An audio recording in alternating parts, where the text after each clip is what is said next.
Vuelta! You are watching the number one podcast in the whole entire YouTube wrestling community, and I'm one of your hosts, Juanzo. And I'm your other host, Jean-Paul Leek. Together we are Raw Break. And, first Monday Night Raw of 2021. And we're right here to talk about Raw Legends Night. I don't think that it was that great of a show. WWE likes to do that to hype the ratings, to get more momentum when it comes to those. Paul, what did you like? What did you like? What you didn't like from this show? Yeah, another 3 hour, it felt like a chore to sit through this show and watch it. We did get a couple good matches. I won't lie and be like, oh, this was a total waste. This show sucked. No, there was a couple matches on this show I did really enjoy, and I thought they furthered the storylines a lot. But usually it's what you see in the main event. What is the last thing you see on TV that really excites you, makes you want to watch next week? And seeing Goldberg and Drew McIntyre as the last thing we see on TV does not get me excited. It's the same old shit. But to go to the theme of the show, Legends Night and everything else, they add way too many legends. If you had Hulk Hogan, Ric Flair, and maybe 2 or 3 other guys, it would feel a lot special. Then maybe you could do a Legends Night on SmackDown instead of just loading it up on Raw. And then you see like, oh, here's IRS, who shouldn't he have been like, hey, Randy Orton, why'd you burn my son alive? Why'd you kill my son? Right? Yeah, there was nothing of that. So it's just the Legends Night it's just to try to get ratings, which I'm sure these ratings will do a little bit better. But then you'll just see, next week. Because it's like, the hook is like they hook you 1 week, but then the next week is just like, so we don't have any other. And I'm sorry, Goldberg's not a hook. Maybe the first time when he won and then, lost at WrestleMania to Lesnar, like that whole run. Okay, yeah.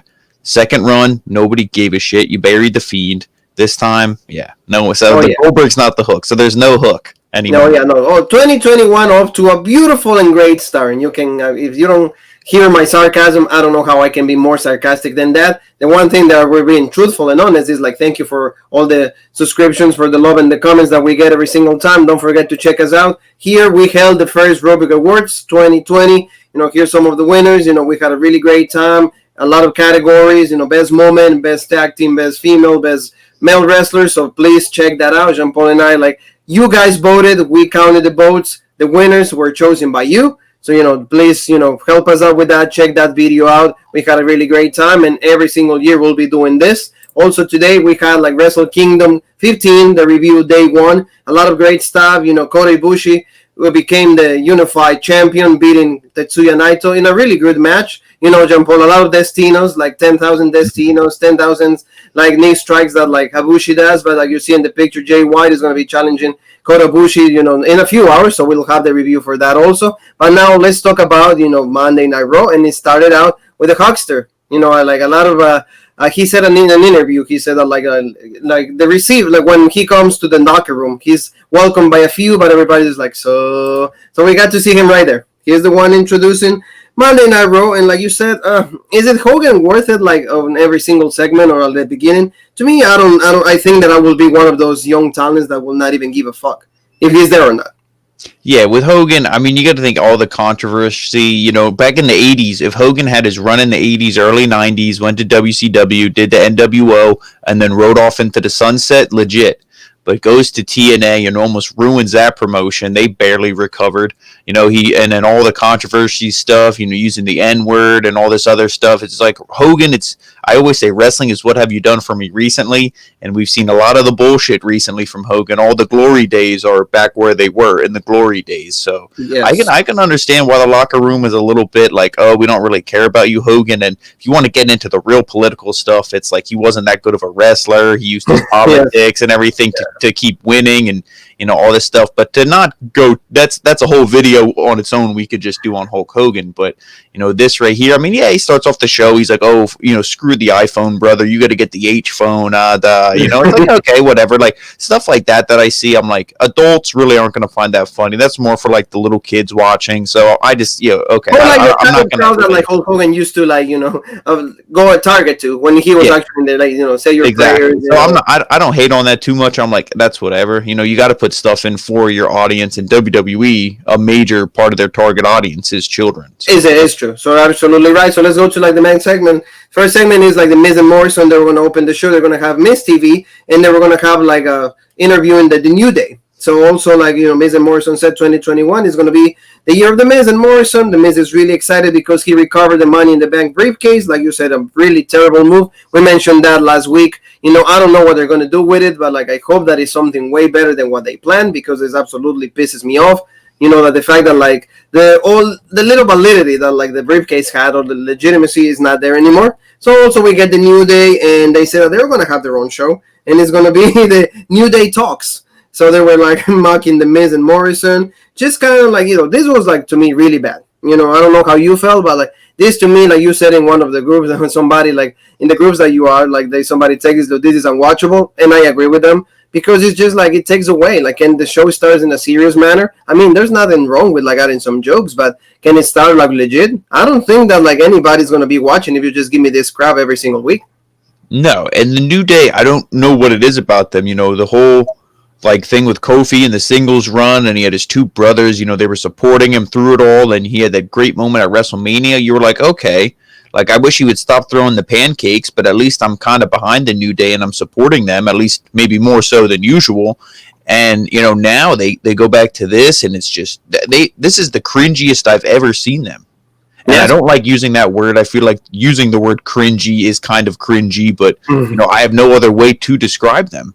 When you have the Miz as the most serious person, out there, that says a lot. And the Miz can be a great promo, but normally he's kind of goofy. When they do what's that thing that they say that the New Day makes fun of, and he's like, I forget what, him and Morrison, they go back and forth. Not the hey ho. There was like something like come on, or like something like that. Like, but like normally he's kind of like goofy and everything, but the New Day outshines him completely in the goofiness, and it's just this, like you said, it's you tune in for Legends Night, you see Hogan promoting a phone that doesn't exist, and then the next segment is this. I'm sure a lot of people change the channel. Yes, and at least this kind of like made it a little better. Teddy Long comes out, and he's like, "Oh, Miz and Morrison, you're gonna like face the Undertaker," and we were like. So and then Adam Pearce comes out, and then Adam Pearce is like, Teddy, like, did your free subscription to the network run out? Like, didn't you see Survivor Series? And he's like, no, I didn't, playa. And he's like, oh, okay, well, Undertaker retired. And he's like, oh. Yeah. So he's like, well, then you're going to go, a tag team match against the New Day. So it took us, I think, like 20-some minutes to finally get, to the actual first match of the show. And it was a match that, you tell me, but I really didn't care for this or really want to see it. Nobody cares. Nobody cares, Paul. There's I care about the dance. Play. You can see like his Father Time is never. Father Time like takes away everybody, and not even Teddy can do the dances that well. But like what we had, it was just like you said, a regular match. New Day against Miz and Morrison. Have we not seen that at WrestleMania? Have we not seen that so many times throughout the years? Even like last year, 2020, that just ended. So we get a little bit of a promo right there. Like it's going to be a championship match for Drew McIntyre and also Keith Lee. So like you said, did somebody ever care about this match? I don't think so. In the end, we got to see like more domination from like Miz and Morrison. But in the end, actually, the New Day scores the win. And I don't know what they're going to do with them, because, like I said, if they're not going in contention for a championship, I don't know what you can do with these two guys. I will say the best way that you can actually get them in something meaningful, or like at least give them some time, is if you split them up. That's the only way that you can do something with these guys, because I guess the New Day is one of the more stale ideas that I ever seen in the WWE. Especially now, finally Big E's away, but at least get these two guys in singles runs, because now you can do so much more with those two separated than actually together. Yeah, I just don't understand how we can see the New Day in a setting like Hell in a Cell against the Usos. And that is so legit. If the New Day was like that every single time that we saw them, we wouldn't be sitting here complaining about them week after week. But we don't get that. Instead, we get the polar opposite 99% of the time. And, the match itself, it wasn't bad, but you knew the New Day was going to win. John Morrison is in there. He's probably the best athlete out of all four of these guys. He's always the one who eats the pin. He's always the one who's taking all the bumps. Miz comes in, does a little something. Okay, tag Morrison back in. Then Morrison can get his ass beat for another 5 minutes. Morrison's the one who eats the pin all the time, and it's just... what was the... Well, why the best one always gets the pin? Yeah, he should have honestly have went to Impact. One, he could have been with his wife. Two, all those opponents, Rich Swann and, everybody. Now Kenny Omega. Now, Omega and all that stuff. So, I feel every time I see these two, the Miz and Morrison, I was just feel so bad for John Morrison. Yeah, especially because the guy deserves so much better. Because remember, he started out with the Miz. Like, he should start on a singles run, like maybe in SmackDown, going for like the IC Championship, like US Championship, something. No, he doesn't do that. Now he's just a tag team with the Miz, and the fact that like they don't have goal around them, it just it doesn't make them feel special, and it just looks stupid. So every single week is stupid. So let's go to the next segment, and this was like Randy Orton. Charlie was interviewing him. So like you see like the implications of what happened with Alexa Bliss. He said that he indeed did not burn Alexa Bliss alive. He said that he actually doubted. He said that the voices told me that I shouldn't. He said, do the same thing that you did to the Fiend to Alexa, but I couldn't do it. Like, I realized that I couldn't do it because everybody that I face, and I faced with the Fiend, like they change, and I face them. So I'm gonna show Alexa a little bit of mercy, compassion, and that's what I hate myself so much. So he doubted, like he changed a little bit, but then I realized that the same hate that I feel, it can really make me capable of doing other things, more things to other people. So he says, hey, I'm the legend killer, so I'm gonna look at some other legends, and I'm gonna try to, some bad things to them also. So, like this, Randy Orton is the best thing of Monday Night Raw. I don't know how you feel outside of McIntyre, but these two at least stay serious, is legit. It looks something that I'm invested into, but like we didn't see any Alexa or the Fiend, so like I don't know. 1 week in, 1 week out, it kind of takes me away from the storyline. Yeah, I actually don't mind not seeing them because this was just a bullshit show. That would have been like trying to put way too much, food onto a plate. You would have had it falling all over the place. Save that for the non-Legends Night show, if you ask me. But I really like this promo from Orton. I like how he's not shaving the beard. He's looking scruffy. You can almost say he's looking like crazy, deranged. Almost like the Fiend is really getting to him, which he had said in this promo. That is the case. So I really like this. He had mentioned everybody says when they face the Fiend changes him, and that goes along with what he said. He's like, maybe he did change me because I wasn't able to burn her, like I did the Fiend. So I like this, with Randy Orton. And you knew Legend Killer. You knew he was going to go after the Legends. Yeah. We knew he was going to do that. So is this a legend poll or not? Alicia Fox? No, I mean, a lot of controversy when it comes to that. A lot of people hating on people not accepting that she's a legend. To me, she's just a woman that represented the Divas division for a long time. She was champion. She had a lot of opportunities, and that's all we will say. Do I consider her a legend? I don't think she's a legend, but I don't think she was that bad also. I think that like she did not get a lot of like opportunities to showcase what she was capable of, but she also dealt with a lot of demons. So, for Alicia Fox, it's one of the things where there's definitely there's women who I would call a legend over her. But, I mean, I wouldn't be like, oh, she's like a job. She's not like a Sable or somebody like that where it's like, oh, my God, she was talentless, besides plastic surgery. No, like Alicia Fox, she wasn't bad. She could actually wrestle. But like you said, was she ever given that showcase or that push or like, hey, let's really help get this woman better? No. But who was really trying to help her and give her a push? Right there, Angel Garza. That's right. A different kind of push, though, I think. The 24/7 champion, he was actually trying to flirt, but he kind of set a line, and, and then she kind of like got completely discouraged. It's like, oh, my English is not good. All right, bye.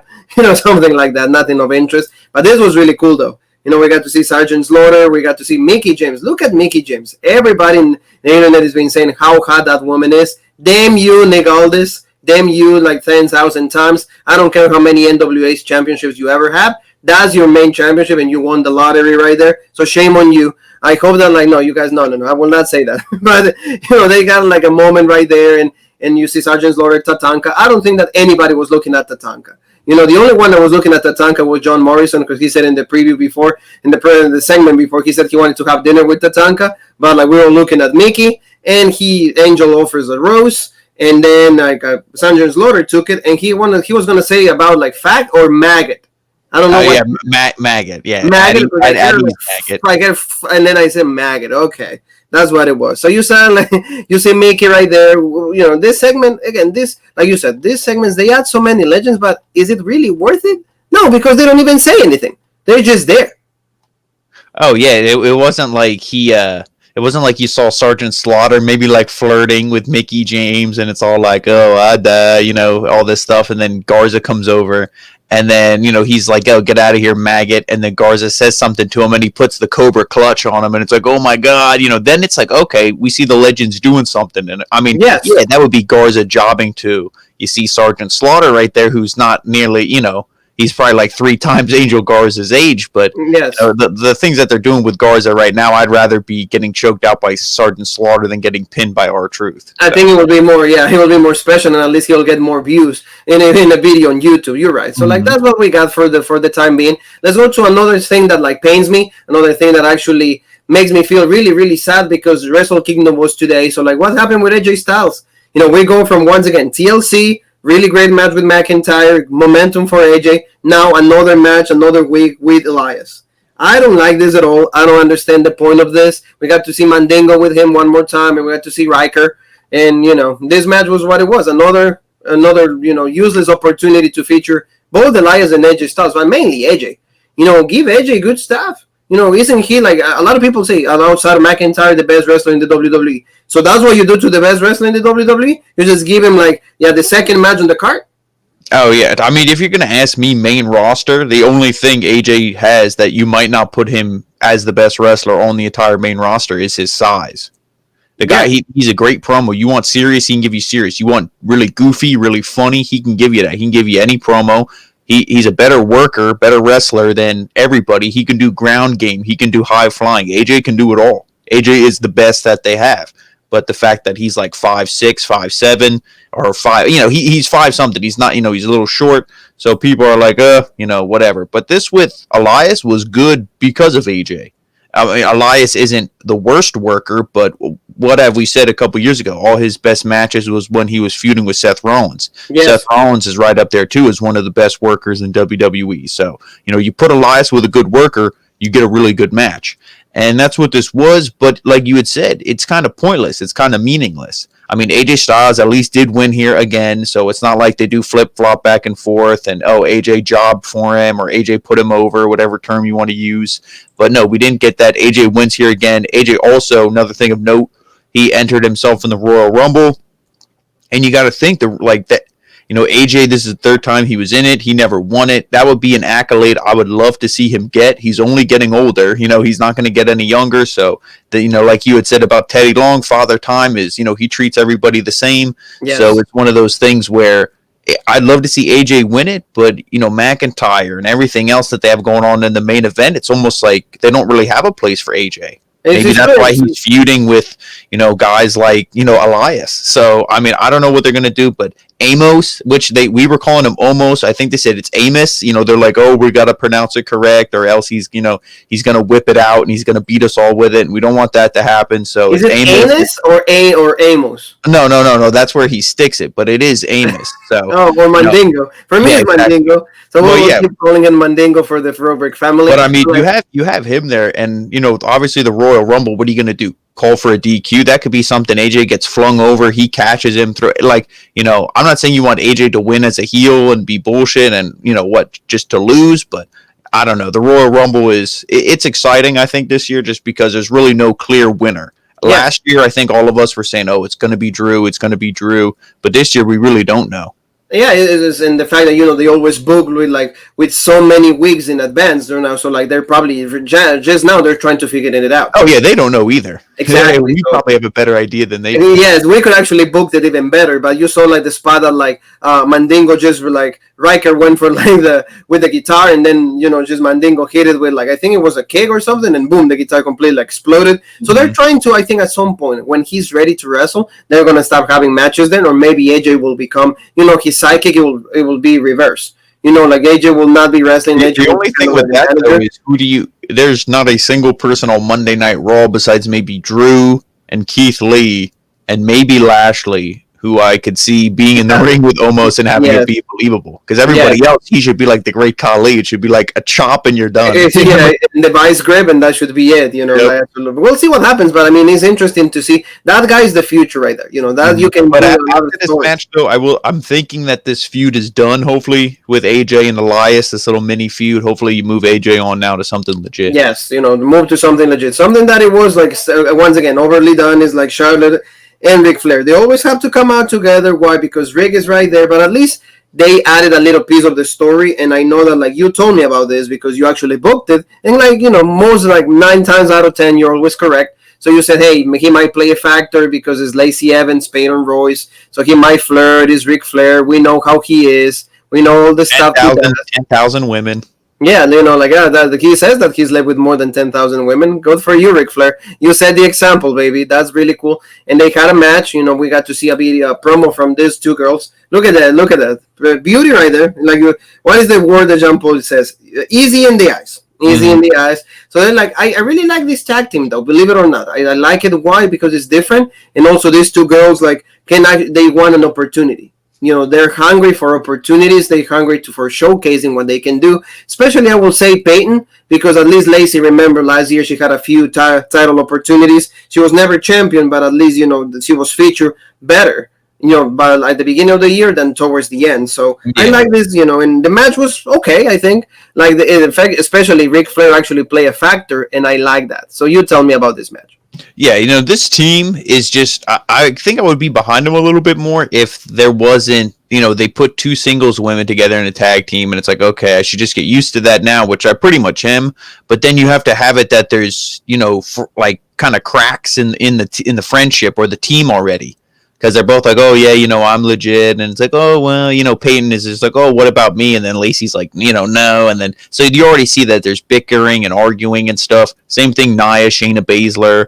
And he's like, to me, the only legit tag team in the women, and we've been saying it for how long, is the Riot Squad. But this match was all right. It was just, I think, to set up eventually set up a tag team title match between these two teams, because you saw Ric Flair got involved. Lacey Evans was flirting with him. Commentary was saying throughout the whole match, oh, Lacey Evans, big fan of Ric Flair, all this stuff, oh, she wants to talk to him, all this stuff. So she was flirting with him, and we know Rick, hey, old habits die hard. So legit. Speaking of dying hard, he probably ate some Blue Chew before he came out, so he was feeling good, and Lacey, he was ready to perform, right? Yeah, exactly. And at the end of which, I didn't think that this is how it was going to go. I thought it was going to be just innocent Rick, oh, sorry, I was thinking with my head, but not the one on my shoulders.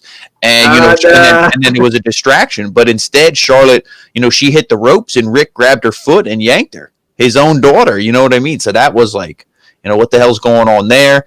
And then, they get, as you see in the picture here, Peyton Royce, 1, 2, 3, rolls her up. So Charlotte actually ate the pin, which surprised me, which was the right person. Let's keep the Raw Women's Champion looking strong. And then you see the stare down, and she's like, Rick, you and me, hell in a cell.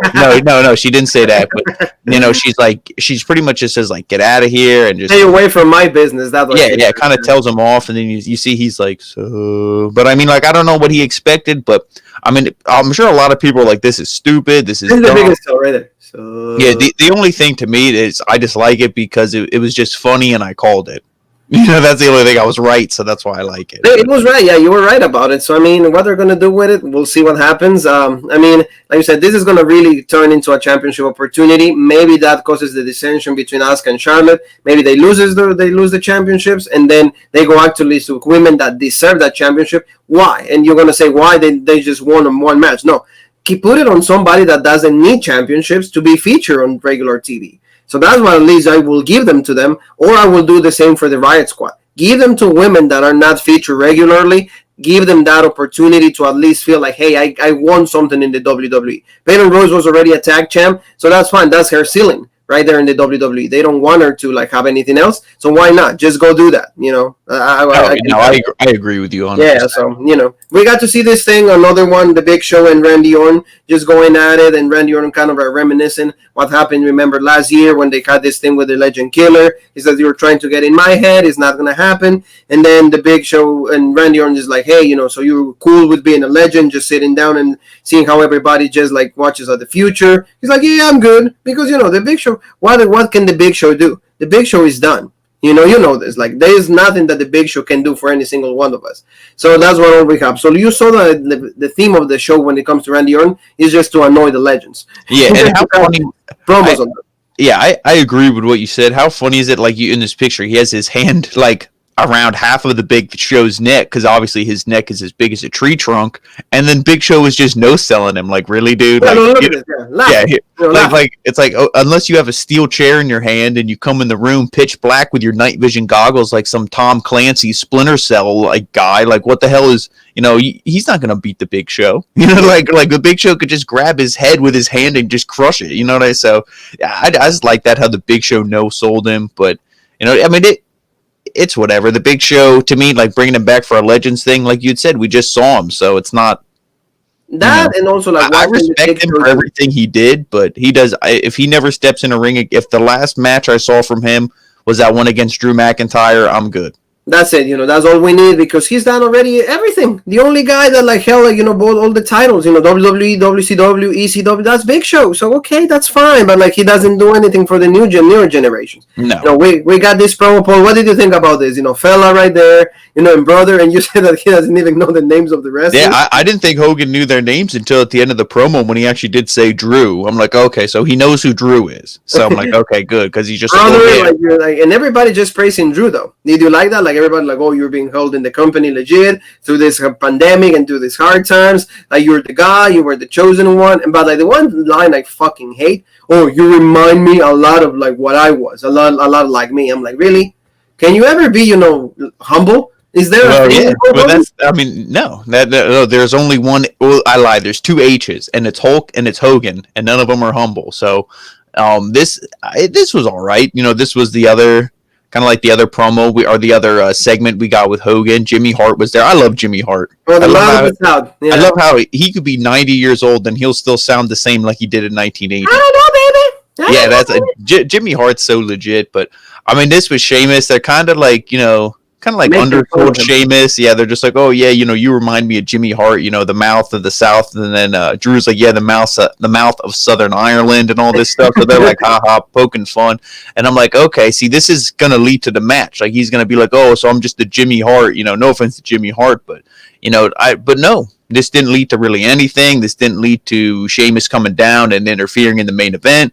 And then we saw Drew, he's like, oh, what you gonna do, Keith Lee, when, Drew McIntyre and Hulkamania and Claymore Country and all these other bullshit. Country, Jimbo. Yeah, and all this other bullshit come running come for you. And they did the pose and everything. And it's like, okay, like, whatever. This isn't going to pop the ratings. This isn't going to do anything. It's just, I don't know. It is what it is. It is just it was something, not really cool. I mean, we'll see what they do when it comes to that. I would rather see Hulk come back and be like a manager for something. Like if you really want Hulk to, be there and you think he's going to do something, bring in ratings.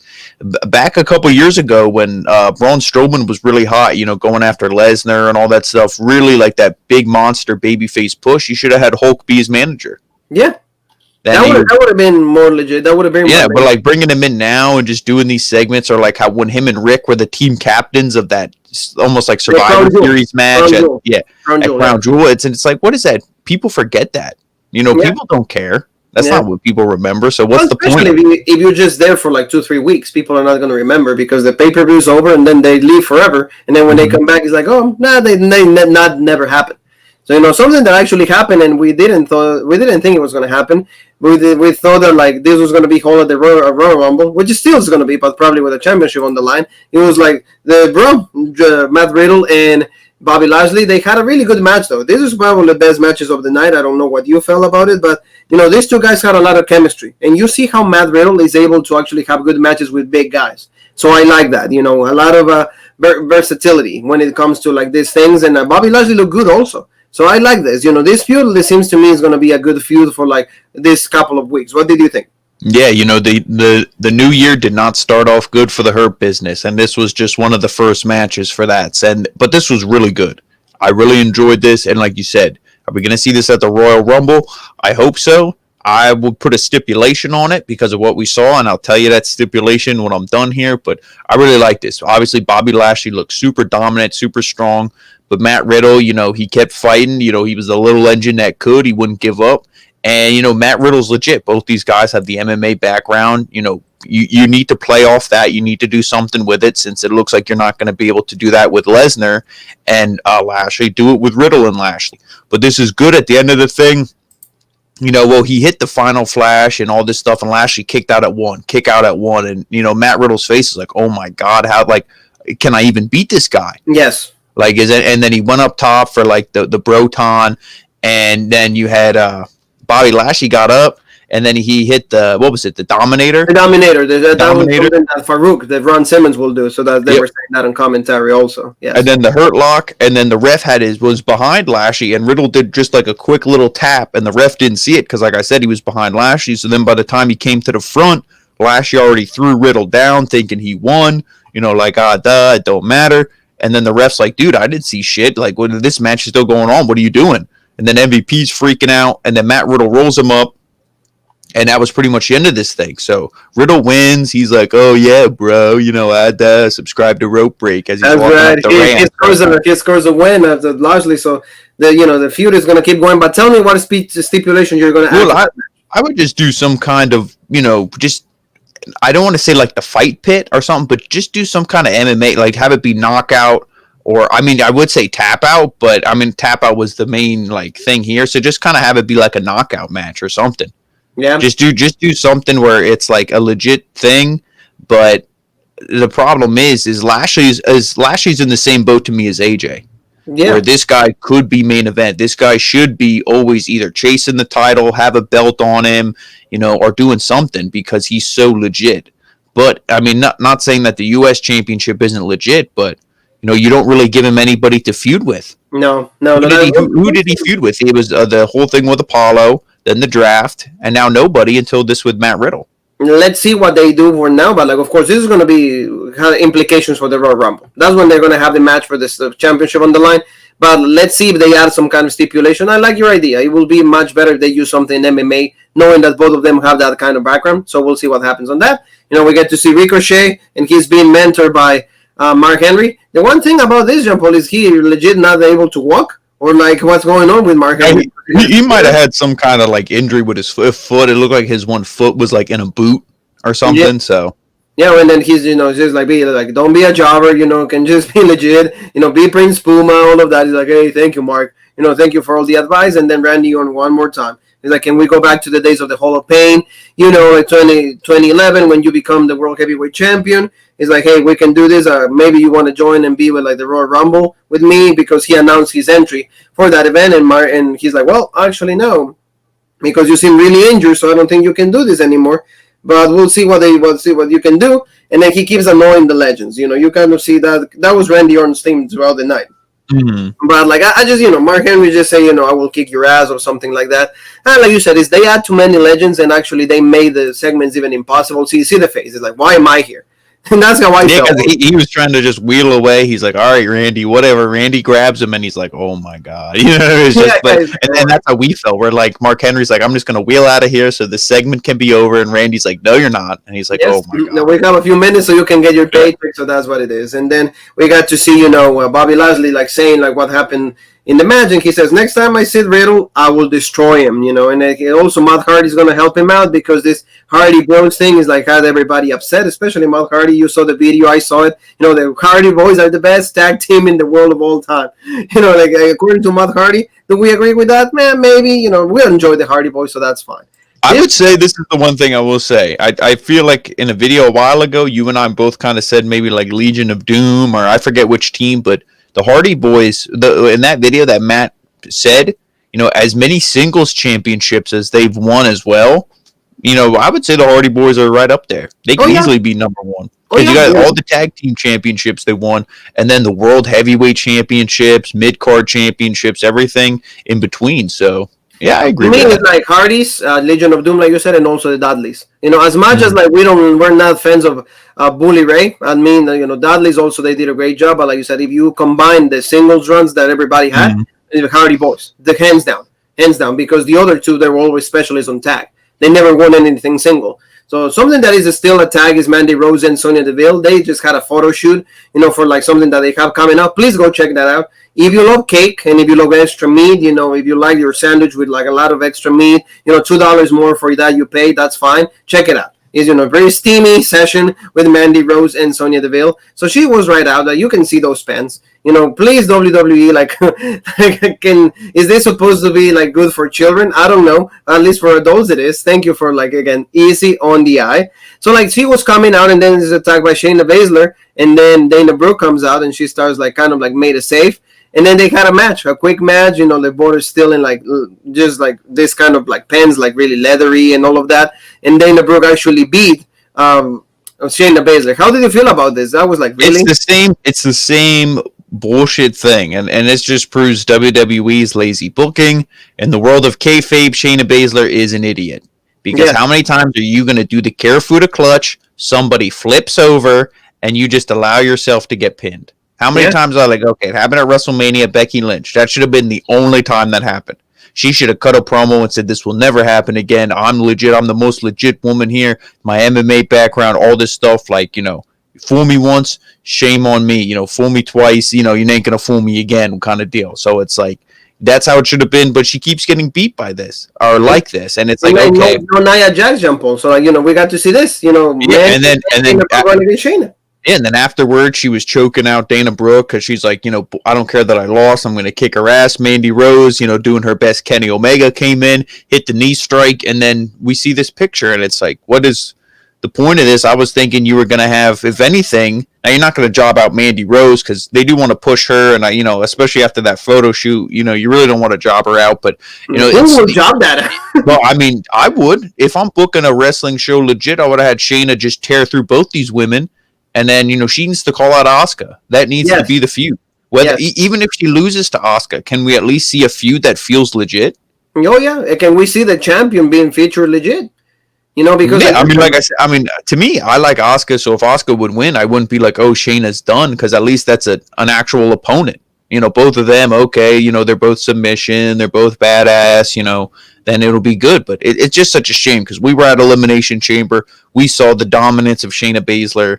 And then this is what she's turned to, the days of Paul Heyman, the days of Vince McMahon, right there. The day and night for what it comes to Shayna Baszler, no Nia Jax, like I said. So that's what we got. Then we get to see, like Jean-Paul mentioned at the beginning of the show, then we got to see Ray Wyatt's dad, or The Fiend's dad, IRS, and Molly Holly, talking to Ric Flair, and he's oh, my son is dead, but it's fine. Thank you, Randy, for everything that you've done for my son, just setting him on fire, killing him, and all of that. I wish he would have said, he's Randy, you picked the wrong son.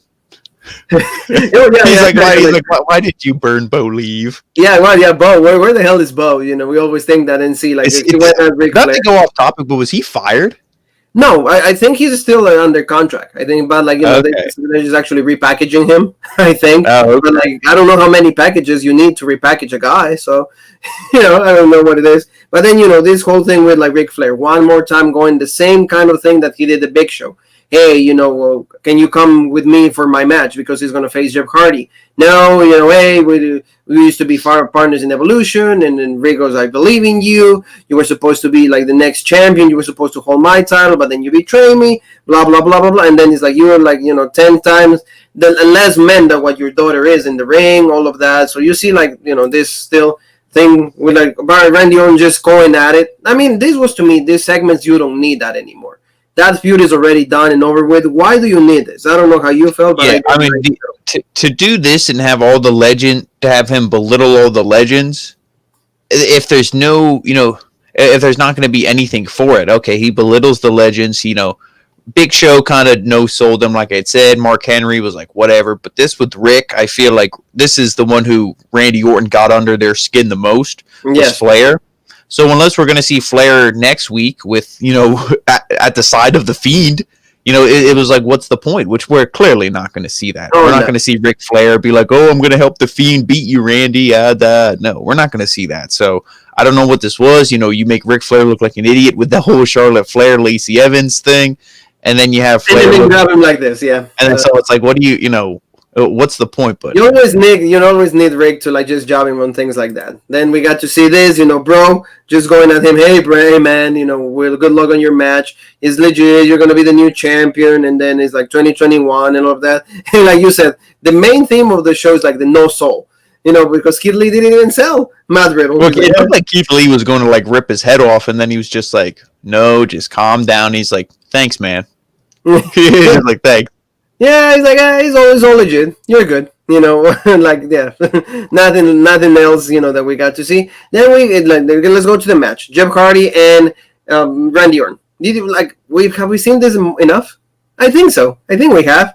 I don't know why they have matches like this. It's the same stuff. It's like you said, this could easily be a 2-hour show with matches that we haven't seen, so many times. But we saw this again when we seen this like 2 years ago. And I think if I watch the match from 2 years ago, and this is probably the same spots at the same sequences. So did I care about this? No. Because it's like, I'm tired of this. I don't know how you felt, but like, yeah, I think Jeff Hardy, didn't have the face paint, which is cool. I think he was trying to go kind of the old school way because he would look more like 2008. I think that was the only thing. But like, the match was exactly the same. I don't know how you felt, but to me, it doesn't do anything. Was it a bad match? Was it a match where you're like, oh my god, this sucks, this is awful? No. But you said if you know the history, if unless you just started watching wrestling a couple weeks ago and all these matchups are new and fresh, then this really didn't do anything for you. We didn't see Ric Flair come down to be like, oh, you want to insult me? You want to say all this shit? It wasn't like the Fiend's music hit and Randy Orton was like, oh my God, what's going on? And that's, Ric Flair was like, oh, just play the Fiend's music. And then he sneaks down and punches Randy in the balls, so Jeff gets the win. That would be a big win for Jeff. Then Jeff could say, oh, well, I'm going to enter the Royal Rumble. And then Jeff has some momentum going into the Royal Rumble. No, instead we just see Jeff lose and it's like, okay. He was the jobber in all the Hurt Business matches, the New Day, and, Jeff and the Hardy Bros tagging with them, 4-man tags. Jeff's the one who loses. Jeff loses. Jeff loses. Jeff loses. Jeff loses. It's like, why are you mad at him? Like, what did Jeff like moving back to SmackDown if this is how he's going to be treated overall. Exactly. So like you said, like a lot of things that like they show has is really, really long, and and like you said, pretty much like they relived this moment from like 2018, the same stuff. Is it really worth it? I don't think so. Like, and then of course the sequence ends with like the RKO and done. RKO and done. Like you said, Jeff pretty much is hated by everybody. Somebody in the locker room just absolutely hates Jeff Hardy. I don't know who it is. Maybe that video from Matt Hardy is going to have ramifications on him. Well, he was already getting job before then. To me, like if you keep having him lose, and all this stuff, you got to do something where he just snaps and goes full Brother Nero. Yeah. Just always like he doesn't speak. He always has the white eyes, the face paint. Not like Charismatic Enigma, but just like Brother Nero. You got to go full in on that. And then, then he can go after the Fiend because then that's the supernatural. Let's say for what it is. You're pushing him away. You're pushing Jeff Hardy away, and then he's going to join Matt. Well, what did Matt say? What did Matt say in that video? Obviously, this is a little bit, falsified, but he's like, my brother and I are still in the prime of our careers. Hey, you can still go. I wouldn't say you're in the prime, but he said we will win many more tag titles together. They know that at some point AEW World Heavyweight Championships, you'll see that. So let's go to see Melina. I don't know if she was pregnant, but like it seemed to me like she was looking like, maybe like the belly right there, and she goes to see like the Lucha House Party, like that they just got a big win on NXT. So like that was cool at least, hey, Melina's back. I love Melina. She was a really great wrestler. Good times with Mickie James, good. Like they actually set the pace for what was going to be the women's revolution. So lots of respect for Melina. And then the Lucha House Party had a match with the Her Business, and like Jean Paul said, Her Business actually started the year with the wrong foot. Because you see like a lot of controversy right here. Lucha House Party got another win, Jean Paul. It's hard to believe, but they actually got another win. And I like this. This match was really good. All four of these guys in the match, I'm big fans of. MVP was on commentary. And see, when you have a special guest on commentary, like Raw does from time to time, unless it's somebody like Asuka who really can't speak English at all, or it's, like multiple people, then it's bad. But, I like when MVP was on commentary. I think he's good. I like it a little more than Jericho, just for the sense that, like, when he's talking, he's talking to his guys. He's, trying to coach them and help them out. But I like the Lucha House Party getting the win here. It was kind of dumb. It felt like it took an eternity for the ref to count the roll-up on Shelton, and then it's the fact that Shelton didn't kick out made him look like even more of an idiot because it was like a 5 or a 6 count till it was all said and done. But then after the match, MVP's kind of yelling at his guys, trying to get them together. Shelton, he's like, "Don't you guys want to win?" And Shelton's like, "Oh, my mindset's in winning. I'm not Shelton, excuse me. Cedric was like, "I'm a winner," and he's like, "No, unless the team wins, none of us win." So you see Cedric's kind of like, "Fuck this." He walks off. So, again, you knew that this was the end goal. You knew Cedric splitting from the Hurt Business was going to be the thing, but why now? Yeah. Especially when you have the titles. That's the part that makes it let him have a legit run, do something. Now, I mean, if Cedric leaves and MVP is like, "Fuck you," and takes the belt, and then him and Shelton are the tag team, then it's like, okay, whatever. But it's one of the things where it's like, why break up this legit group so fast? Especially when it took that long to get the championship. And to me, the future, the main guy that the breakthrough guy is Cedric. Yeah. I don't have this. And then he's going to reunite with Ricochet. And then they're going to take the titles away from, let's say MVP gets the championship and they defend against those guys, then they will be the champions. So, that is, you're doing good for the Lucha House Party to have the win, the momentum going into New Year's Evil, where we see Grand Metalik against Santos Escobar. So, talking about Latinos, let's go back to Latin lover. He's actually flirting with Tori Wilson. See, at least this look good. Not the thing with Alicia Fox, but this is good. You got to see Nikki Cross. Didn't Nikki Cross look like a actual child standing there? I know. Look at that. Yeah, it's like mom and dad right there, and the European chick right there. But we got to see the Boogeyman. Boogeyman shows up and scares everybody away. Typical fashion of the Boogeyman. Not the Boogeyman of New Japan, that is Jon Moxley. So, again, like you said, random segments every now and then, and he lost the championship with R-Truth one more time. Do we really care about that? No. Mm-hmm. And, when this show is that long, then we get to see it and say this. Damn. How long did it take for Ron Simmons to say this? And he was standing there. He had to summon some energy from down deep. Because he was like, "This show sucks. What am I watching? Can me and Bradshaw just beat the shit out of people again? Can we make this feel legit?" No, but they're paying me, $5,000 to come on here and say damn. So, damn. Yeah, there you go. So, pretty much that, Paul. Let's go to finally the main event, because it took us forever to get there. We're finally here.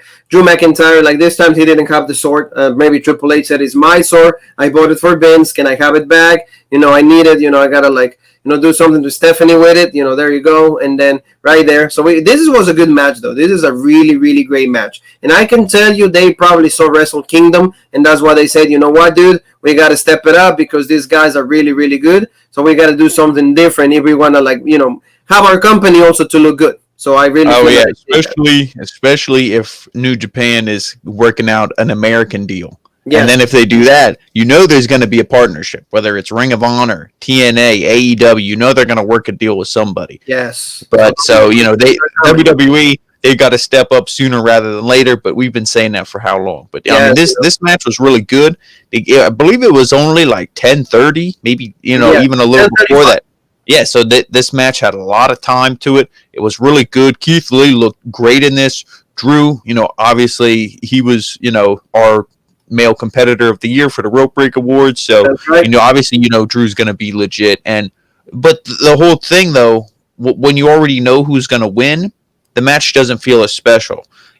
Going into New Japan, watching that, last night, it's it was crazy, some of the matches, because you didn't know who was going to win. It was exciting. That's their WrestleMania. That is their WrestleMania, so to speak, their biggest pay-per-view. So with this, it's the match was really good. But was Keith Lee going to win? No. It's not his time yet. So that kind of took it out for me. Every time, Keith Lee goes for this move or he goes for this pin, you knew Drew was going to kick out. We got to see good moves, though. He put Drew. He did the Spanish fly on Drew. That was really great. Yeah, Spanish fly on the top rope, and then Drew put him in through the table. That was also good. The belly to belly was really nice. So you kind of. I like when he hit the Spanish fly, and then Mickey James was like, "Oh my god!" Mickey knows that she has to sell. If she wants to get paid. So thanks for Mickey, good for her. And then but at least for that, all the legends should be reacting, because then it would make it feel a little bit legit. Oh yeah, but at least Mickey knows that she needs to get that extra pay, and the Robert family, for the women also, we like to bring a lot of pieces of cake. So there you go, for the women who love cake by men. There you go. Mm-hmm. There's Drew, because it was going to the ropes. It's he avoids the clothesline, Claymore kick, 1, 2, 3, and I did like how he kicked out of the Future Shock DDT. Yeah, I do like that. That was And a I good also spot. like no spirit bomb. Yeah, He, not if yet. Yeah, he went up for the spirit bomb, and like you said, that was the whole thing. Oh, duck the clothesline, okay, Ada Claymore, and And, done. and I would one thing I would have liked to see is I would have liked to see Keith Lee kick out of the Claymore. I don't think that would have killed the Claymore because you had Roman Reigns do it. oh yeah, So I mean, yeah. have Keith Lee do it. You could have even did something where Drew hit the Claymore, and it was like, oh, it takes him a few seconds to crawl over, and then it gave Keith Lee enough time to kick out, just to really get Keith Lee over. I feel like this match got him over, but that really would have been that extra step, like, oh, he kicked out of the Claymore. So it's like, Oh yeah, okay, like, oh, he a lot kicked out of better. it once, like, okay, it But kind of raises an eyebrow. yeah, maybe it will be different, but he beat him clean. Show respect. We thought that the show was over. No, because the worst was about to happen. We get to hear this guy's music. Like really, like come on. Why? Goldberg. Goldberg's music hits. All the legends are right here, like saying right there. We get to see all the legends. Do we really have to mention them? No, you guys know who they are. But like Jeff Jarrett, Booker T. We didn't see any of them. Look at Mark Henry. Look at him macking on Mickey. Oh yeah. He's actually working there. He's actually working a deal with Mickey, but at least somebody was getting something. But then you saw like Goldberg. Goldberg just goes to Drew McIntyre and says, "You've been disrespectful to the locker room. You think you're the man, but like completely stop that. Like he's completely wrong. I didn't understand what was the point of this because he's just saying completely wrong things. Oh, like you feel that you can beat everybody, and you say that like everybody at their prime, you wouldn't like they will able you wouldn't beat them." Oh no, you will beat them, even they will be at their prime. That's what he said. So like I was like, really? When did Drew ever said this? So I don't know when. He's just where this came from. Yeah, he's like, oh, you think all of us on the stage are just bullshit, old has-beens that nobody poses a threat to you? He's like, that's where you're wrong, and it's like I mean, if you want to know how we feel about Goldberg as a person and as a wrestler, go back to the archives and watch the Broken Skull sessions because that you've heard of the DVD, The Burial of the Ultimate Warrior. Well, that was Rope Breaks, The Burial of Goldberg. I have as much respect for Goldberg that's on the top of his head, so barely any. This I didn't like because Drew's like, dude, he's like, if you know anything about me, I'm about respect. I'm probably the most legit champion that they've had in a long time. And then Goldberg's like, well, I challenge you at the Royal Rumble. And then, he just attacks him. And then boom, immediately cut off air and we go to Stone Cold's TV show, which, I mean, is probably a lot more enjoyable than watching Monday Night Raw. But, we don't even get to see what happens. We didn't get to see the overrun. And he said, like, what was the line that Drew said? Like, I could beat you and I could beat your dad? Or, like, no, he said, like, you will be like beating my dad. Like, yeah, he's like, fighting you would be like fighting my dad. Yeah, so, and then he pushed him. So, not a really good start of the year when it comes to that. I don't think nobody's pleased to see this. Who will put Goldberg with Drew? Like we had said, we want to see Sheamus because that's the feud. That's what they've been building towards. Yes. And that's not a WrestleMania. Do not have Sheamus win the Royal Rumble. Do not do that. That's not WrestleMania. That's a Royal Rumble. That's an Elimination Chamber. That's a Fast Lane, whatever bullshit pay-per-view they have, from Royal Rumble to Mania. That's what that is. That's what it should have been, but they didn't do that. So, family, that's what it is for the show. Are we excited? No, because this 2021 didn't start out good. We get to see Goldberg against Drew McIntyre at the Royal Rumble. Absolutely stupid. Like Jean-Paul says, Sheamus and Drew should have been the main event, but they didn't do that. So, family, that's what we have for you. Tomorrow, Wrestle Kingdom Day 2. Don't forget to stick around with us for that.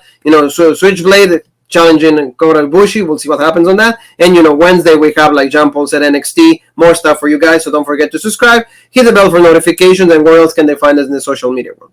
You can follow us on Rope Break on Facebook, the OG Rope Break on Twitter, the original Rope Break on Instagram, and, of course, right here, the home of the #1 podcast in the YouTube wrestling community, the original Rope Break. So we got to go, so there's only one more thing that is left to say, and that is...